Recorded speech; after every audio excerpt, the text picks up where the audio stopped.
బకాసురుడు చనిపోయిన కొంతకాలానికి పాండవులు ఉంటున్నటువంటి ఇంటి యజమాని ఇంటికి ఒక బ్రాహ్మణుడు అతిథిగా వచ్చాడు. ఆయన ద్రుపదరాధ్యం నుంచి వచ్చాడు. సరే, అతిథి మర్యాదలు అయిపోయి ఆయన విశ్రాంతిగా కూర్చున్న సమయంలో కుంతీదేవి ఆయన్ని పలకరించింది.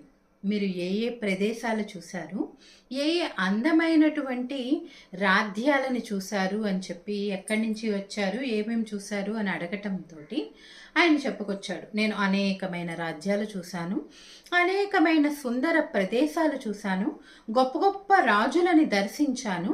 కానీ నేను చూసినటువంటి రాధ్యాలన్నింటిలోకి ద్రుపద రాధ్యం చాలా అందమైనది, ద్రుపద మహారాజు చాలా గొప్పవాడు అని చెప్పి ఆయన తన కుమార్తెకి స్వయంవరం ప్రకటించబోతున్నాడు. ఆ కుమార్తె సాధారణమైనది కాదు, ఆమె మానవ గర్భం నుంచి జన్మించల, మండుతున్నటువంటి అగ్నిహోత్రం నుండి జన్మించింది అని చెబితే కుంతీదేవి ఆశ్చర్యపోయి, ఓ మహానుభావ, ఎవరైనా సాధారణంగా మానవ గర్భం నుండే కదా జన్మిస్తారు, మరి ఈమె మాత్రం ప్రత్యేకంగా అగ్నిగుండం నుంచి ఎలా జన్మించింది? ఆ కథని సవివరంగా నాకు చెప్పండి అని అడగటంతో ఆ కథని చెప్తూ ఉన్నాడు ఈ వచ్చినటువంటి బ్రాహ్మణుడు.